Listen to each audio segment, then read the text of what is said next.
name is Mary Stone, and I'm a criminal justice major here at CSU. My specific purpose statement is to persuade my audience that serial killers are more likely to be made rather than born that way. The making of a serial killer. Richard Ramirez, the Night Stalker, said, "We've all got the power to kill in our hands, but most of us are too afraid to use it. Those who aren't control life itself." I disagree. I don't believe that we're too afraid to use it, rather than better developed than those who do. In my speech, I'll argue that serial killers are more likely to be made rather than born that way by looking at the nature versus nurture debate, the early childhood of a murderer, and murderous triggers.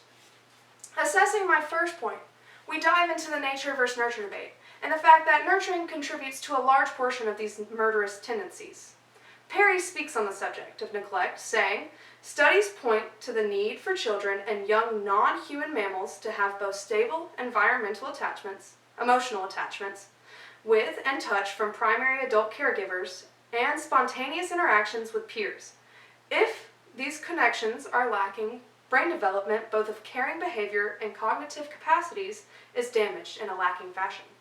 This would refer to the nurturing of a child. And the definition of nurturing is right here. It refers to all the environmental variables that impact who we are, including our early childhood, how we were raised, our social relationship, and our surrounding culture. Whereas nature's definition is right here. It refers to all of our genes and hereditary factors that influence who we are, from our physical characteristics to our personality characteristics. This chart right here looks at the approaches to psychology. Serial killers would be found in the humanism-behaviorism area, basing their actions off the environment around them and how they were nurtured. Maslow's hierarchy of needs is a theory that explains, as humans, what we need to successfully thrive. The higher needs emerge when previous needs are met. This looks at the basic needs on the bottom two levels. This would be your food, water, warmth, rest, security, and safety. Then you move up to psychological needs. This is where we tend to find serial killers lack in this area. This would be your belongingness and love needs, friends, relationships, esteem needs, which would be self-esteem, prestige, and feeling of accomplishment. Oftentimes, serial killers don't get that in their early childhood, so they don't develop properly. And they can't reach the highest one, which would be self-actualization, and this is self-fulfillment needs. This is achieving one's full potential, including creative activities. Perry states, "The effects of the childhood environment, favorable or unfavorable, interact with all the process of neurodevelopment." Secondly, we look at the early childhood of a murderer. Here we'll be observing the effects of abuse, neglect, and why the childhood is such an important factor when making a killer. This is Kohlberg's theory of moral development. The first two stages are the pre-conventional, and this is where they don't learn right from wrong, or where they would learn right from wrong, whereas psychopaths tend to get stuck here and they don't learn right from wrong and they become very selfish. The next level would be your conventional level. This is where you find most sociopaths.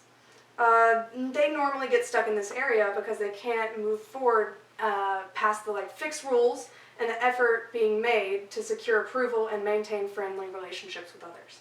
The last one is the post-conventional stage. Often you find killers with high IQs stuck in this level right here.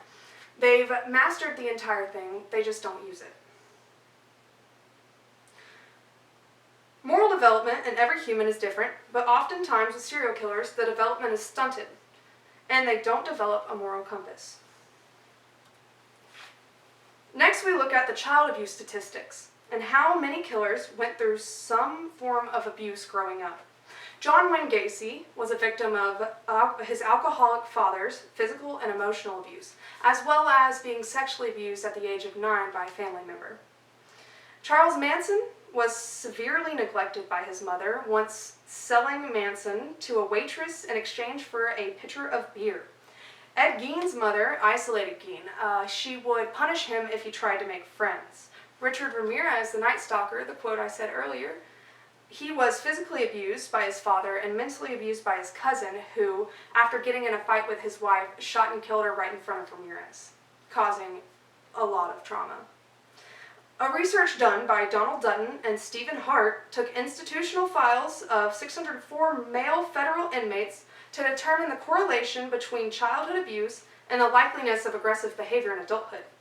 They state that these results are consistent with the cycle of violence hypothesis, which states that those who experience childhood abuse become more likely to abuse others as adults, probably due to vicarious learning through exposure to violent models. The findings prove that specific forms of child abuse lead to specific forms of violence later on in life, such as if you're sexually abused as a child, you're more likely to sexually abuse someone else later on in life. Same goes with physically abused. If you're physically abused as a child, you're more likely to physically abuse someone else later on. Another point I want to touch on is the social labeling theory. Bernberg defines this theory by stating, the theory assumes that although deviant behavior can initially stem from various causes and conditions, once individuals have been labeled or defined as deviant, they often face new problems that stem from the reactions of self and others to the negative stereotype that are attached to the new deviant label. This means if you call a child a criminal multiple times over and over again, they start believing they are one. If you tell someone something so many times over and they believe it, that's what this labeling theory is. So we tell kids that they're criminals, they're never going to be anything when they grow up, and they grow up being criminals and not anything because they've been labeled that way and they start to believe it themselves.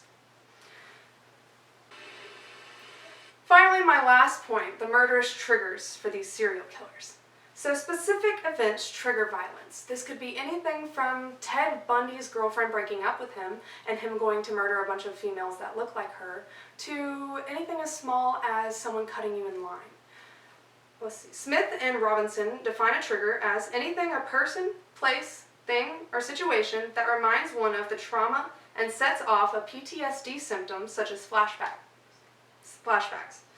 This ties back to the childhood abuse, but is not completely subjected to it. This could mean anything that triggers their poor behavior and their murderous behavior.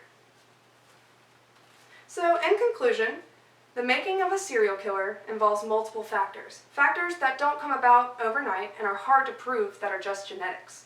My speech has looked over the nurturing of a serial killer, the amount of time it takes to build this monster, and the triggers that are developed. A child isn't born knowing the violence and maliciousness of the world. They slowly soak in their surroundings. A serial killers know best that murder is an acquired taste.